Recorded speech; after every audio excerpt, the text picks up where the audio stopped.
Hello friends, welcome to my channel. अगर आपने मेरे पिछले वीडियोस नहीं देखे हैं तो उन्हें पहले देख लीजिए ताकि आपको स्टोरी अच्छे से समझ में आ जाए। और मेरे चैनल को सब्सक्राइब करना तो बिल्कुल मत भूलिए। तो शुरू करते हैं। आज हम एपिसोड 31 का एक्सप्लेनेशन करेंगे। तो लेट्स स्टार्ट। एपिसोड की शुरुआत वहीं से होती है जहां शाओलान प्रैक्टिस कर रहा होता है और उसे चोट लग जाती है। नान उसके पास दौड़कर जाती है और उसे संभालती है। वो रोने लग जाता है और कहता है, यंगनान दीदी आप आ गई। फिर वो उसे बताता है रोते हुए कि मेरी माँ को ये लोग कभी मार नहीं सकते थे, लेकिन उन्होंने मेरा जहर अपने अंदर ले लिया था। इस वजह से वो कमज़ोर हो गई थी और इसी मौके का इन लोगों ने फ़ायदा उठाया। ये सुनने के बाद यंगनान बोलती है कि तुम्हें जहर दिया गया था। तो वो बोलता है हाँ। तो वो बाईगुई पर अपना शक जताता है, लेकिन यंगनान बोलती है कि बाईगुई एक अच्छा इंसान है, वो ऐसा नहीं कर सकता है, कोई और वजह रही होगी। वो उसे दिलासा देकर वहाँ से चली जाती है। सीन यहीं कट हो जाता है। अगले सीन में हमें चीलियान को दिखाया जाता है जो कि एक खंडर में होती है। वहाँ एक औरत आकर उसे बताती है कि कोई आदमी उसे यहाँ छोड़ गया था। उसे याद आता है कि ये बाईगुई था। वो वहाँ से उठकर और अपने बारे में सोचती है कि सब कुछ किस तरह तबाह हो गया। वो आगे जाती है तो उसकी दोस्त उसको मिलती है। वो बोलती है कि कुछ लोग बच गए हैं और हम सब यहाँ पर हैं। तभी बाईगुई वहाँ पर आ जाता है तो चीलियान कहती है कि तुम जाओ, मैं इससे बात करती हूँ। बाईगुई उसको बोलता है कि तुमको यहाँ से चले जाना चाहिए और सारे लोग भी तुम्हें ढूंढ रहे हैं, वो तुम लोगों को मार देंगे।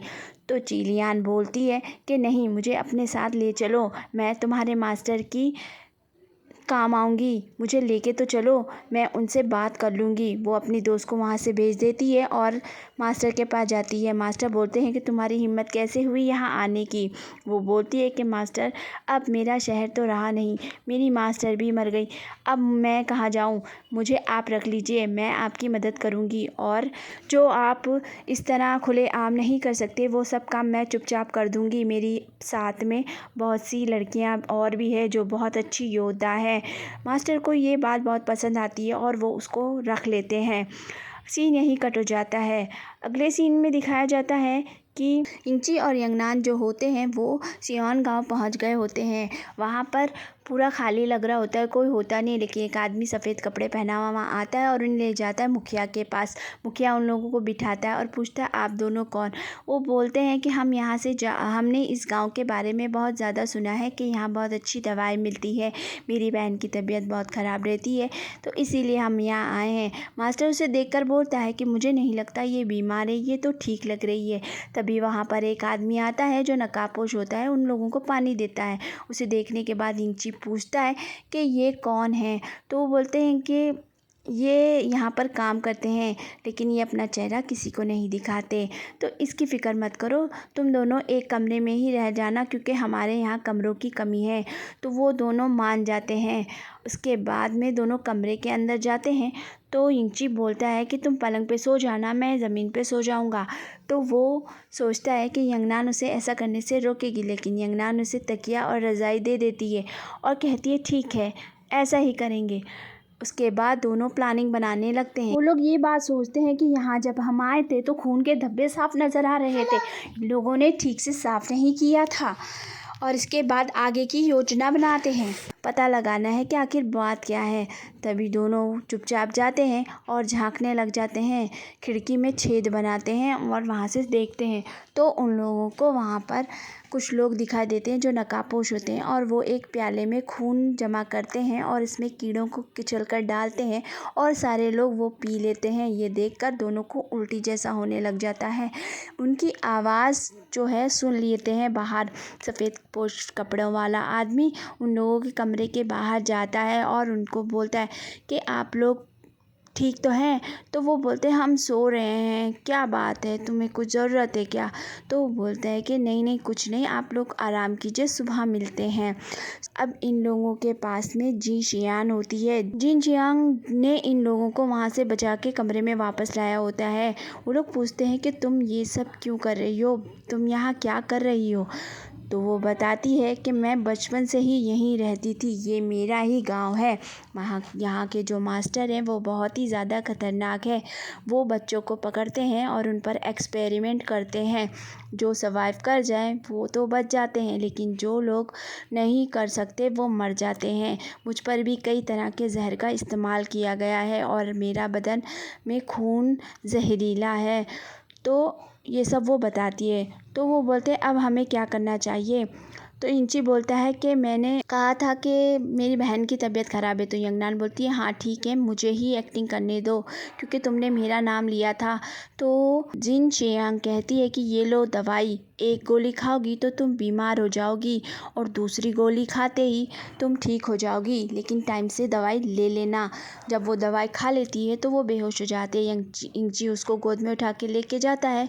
जब सुबह सारे लोगों को मुखिया दवाई दे रहे होते हैं, वो ले जाकर बोलता है कि देखो मेरी बहन को क्या हो गया, वो उठ ही नहीं रही है, बेहोश हो गई है और अब इसे ठीक कर दो। इंची बोलता है कि हाँ मैंने कहा था ना, ये अचानक ही बीमार हो जाती है, इसीलिए तो मैं यहाँ आया था। तो मुखिया कमरे में ले जाके उसे लिटा देते हैं और इंची को बोलते हैं रुको मैं आता हूँ। वो अंदर चले जाते हैं। इंची मौका देखकर उसको दवाई खिला देता है। अब मुखिया बोलते हैं कि अब आप बाहर जाओ, इलाज हो जाएगा। इंची बोलता है मैं नहीं जाऊँगा, मेरी बहन को ठीक करो, मैं यहीं रहूँगा। मुखिया बोलते हैं इसमें बहुत सारा पैसा लगेगा। तो वो बोलता है हाँ हाँ मैं दे दूँगा। वो पैसे दे देता है। मुखिया उसे समझाकर बाहर भेज देते हैं। बाहर जाने के बाद मुखिया एक तरफ जाकर बैठ जाते हैं और एक छोटा सा बच्चा अपने हाथ से यंगनान को देखने लग जाता है। उसके हाथ में कुछ अजीब सी जादुई शक्ति होती है, लेकिन यंगनान उसका हाथ पकड़ लेती है और बोलती है कि अरे तुम तो छोटे बच्चे हो, क्या तुम इलाज करते हो लोगों का। यंगनान उस बच्चे को पहचान जाती है क्योंकि जिन चियांग ने उससे बताया था कि ये बच्चा भी उसी के साथ हुआ करता था और इस बच्चे के खून में इतनी ताकत होती है कि वो किसी को भी ठीक कर सकता है। यंगनान उससे कहती है कि मुझे जिंग दीदी ने भेजा है, तुम मेरी बात सुनो। वो उसे समझाती है। मुखिया उसकी आवाज़ सुनकर वहाँ पर आ जाता है। यंगनान तलवार से उसकी तरफ इशारा करती है और कहती है कि तुम हम लोगों को जाने दो और यहाँ क्या हो रहा है हमें सब पता चल गया, इस बच्चे को छोड़ दो। तभी वहाँ पर जिन चियांग भी आ जाती है और वो भी रोकने की करती है कोशिश। सबको बोलता है कि अब तुम लोगों का भांडा फूट जाएगा, लेकिन वो बच्चा अपने हाथ से कुछ जादू करता है और एक धुआं निकलता है और इंची और यंगनान वहीं पर बेहोश होकर गिर जाते हैं। जिन चियांग कहती है कि ये क्या कर रहे हो तुम्हें ऐसा नहीं करना चाहिए, वो दोनों तो तुम्हारी जान बचाने आए थे। मगर वो बच्चा कुछ नहीं सोच रहा होता है और बहुत ही ज़्यादा घबराया हुआ लगता है। तभी मुखिया कहता है कि देख लिया, तुम पर इस दवाई का कुछ असर नहीं होने वाला क्योंकि तुम तो खुद जहरीली हो। मास्टर उसको वहीं पे मार देते हैं। तो फ्रेंड्स आज का वीडियो यहीं पे ख़त्म होता है। आप मुझे कमेंट बॉक्स में ज़रूर बताना कि आपको कैसा लगा और अपनी सेहत का ध्यान रखिए और मेरे चैनल को भी सब्सक्राइब कीजिए। Bye bye.